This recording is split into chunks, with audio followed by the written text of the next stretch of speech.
Bonjour tout le monde, j'espère que vous allez bien. Je vous fais une petite vidéo d'une balade un petit peu galère aujourd'hui. Et en fait je me suis dit que ça pouvait être intéressant pour vous que je partage ce moment avec vous. Alors regardez bien les attitudes de mon chien en même temps que je vous parle. Parce que vous êtes beaucoup à avoir comme moi un chien extrêmement sensible, réactif sur à peu près tout ce qui peut bouger, flairer, etc. Et souvent en fait, beaucoup de gens qui ont un chien craintif, réactif, lâchent le chien en n'importe quelle circonstance et après se retrouvent dans des situations un peu de galère. Et je me disais ça pouvait être intéressant pour vous de voir comment on gère ce genre de situation. Alors là en fait mon chien avait la longe parce qu'au départ je l'avais mis donc en semi-liberté. Donc juste pour préciser, Sunshine c'est ce que j'appelle un chien de confinement. C'est-à-dire que quand je l'ai eu, on était en confinement. Il y a Lolo. On était en confinement, après on a eu le couvre-feu. Moi j'habitais à plus d'1 kilomètre des gens. Viens Lolo. J'habitais à plus d'1 kilomètre des gens, donc 1 kilomètre autour de chez soi, c'était vite dans le comment dire, no man's land. C'est bien Lolo, tu attends mon chien. C'est très bien. Peut-être qu'il va réagir, peut-être qu'il va aboyer. Là, ça va, il arrive à être presque pas tendu. C'est bien mon Loulou. C'est très bien mon chien. Et donc, il a pour ainsi dire pas vu d'humain pendant bien 1 an. Pour pas dire 1 an et des boîtes. Tu viens Kim ? Et donc, ce que je voudrais vous faire voir, donc du coup il est extrêmement sensible aux humains, il n'est pas du tout à l'aise avec, clairement. Par contre, heureusement avec les chiens ça va beaucoup mieux. Parce qu'avant il était pareil, environnement, chien, humain, tout ce qui était nouveau, c'était réaction à gogo.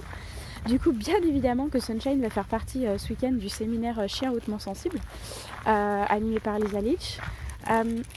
Et du coup, ce que je voulais vous montrer, c'était ce côté un peu, vous voyez les mouvements de mon chien, il est quand même assez haut et même s'il prend des postures un peu rabougries quand il prend les odeurs, mais vous voyez il est alerte surtout. Normalement en balade il est pas comme ça, il est beaucoup plus zen, il prend le temps d'explorer. Là le moindre truc il regarde, vous voyez que la queue est semi-haute, ses mouvements sont très saccadés. Et quand vous voyez votre chien dans cet état émotionnel, qui au final se ressent aussi dans la laisse, vous sentez beaucoup de tension, que vous le voyez être un peu alerte sur tout, etc. Renoncez à la semi-liberté, renoncez à la longe et essayez de faire votre balade en laisse. Alors là moi je vais lui enlever la longe, c'est juste parce que j'ai pris le téléphone en main, que j'ai voulu saisir l'instant. Mais faites une balade en laisse et vraiment privilégiez de vous mettre sur les côtés, de vous mettre là où il y a des odeurs le plus possible. Alors on peut faire également des zones de relaxation. Les gens qui prennent des cours avec moi savent ce que c'est. Et pour les autres, je vous propose de vous inscrire à ma formation en ligne. J'ai énormément de demandes en ce moment pour du travail, autant d'éducation que de rééducation. Et j'en profite pour vous dire que je n'ai plus de place avant novembre. Donc pour les prochains clients, ça sera novembre.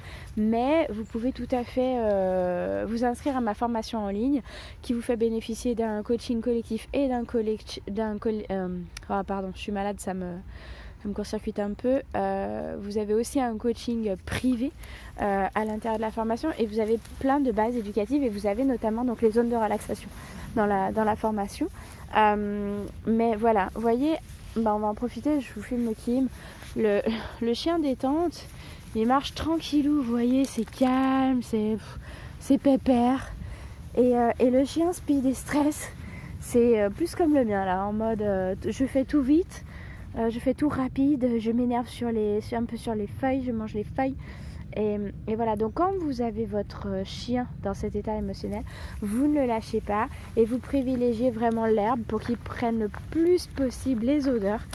Parce que plus il va avoir le nez au sol et prendre les odeurs, et plus il va arriver à se calmer et à se détendre. Voilà, c'était pour le petit apprentissage du jour, le petit vlog du jour. parce que il y a trop de moments où en fait vous êtes livré à vous-même avec vos chiens réactifs et je sais à quel point c'est pas facile. Moi j'aime bien justement avoir du chien difficile à gérer parce que c'est avec eux qu'on apprend le plus. C'est moins drôle les chiens faciles, mais au quotidien c'est plus facile effectivement. Mais voilà, en tout cas n'abandonnez pas avec vos chiens réactifs. On peut toujours avoir du progrès. Il y a vraiment beaucoup de travail à faire. Voyez là, il y a un humain. Oui, c'est bien Loulou, c'est très bien mon chien. Je vais augmenter la distance. C'est bien mon Loulou, surtout que j'ai que 2 mains, donc tenir la lèvre. Kim, viens mon Loulou. Ouais, c'est bien. Voilà, j'augmente la distance, je le mets dans l'herbe pour qu'il s'occupe de l'herbe et pas de la dame. Bonjour madame. Oups, pardon chouchou. Excuse-moi. Et je vais enlever la longe parce que du coup, je risque, comme je viens de le faire, de lui refaire un stop-it. Ce qui est pas cool.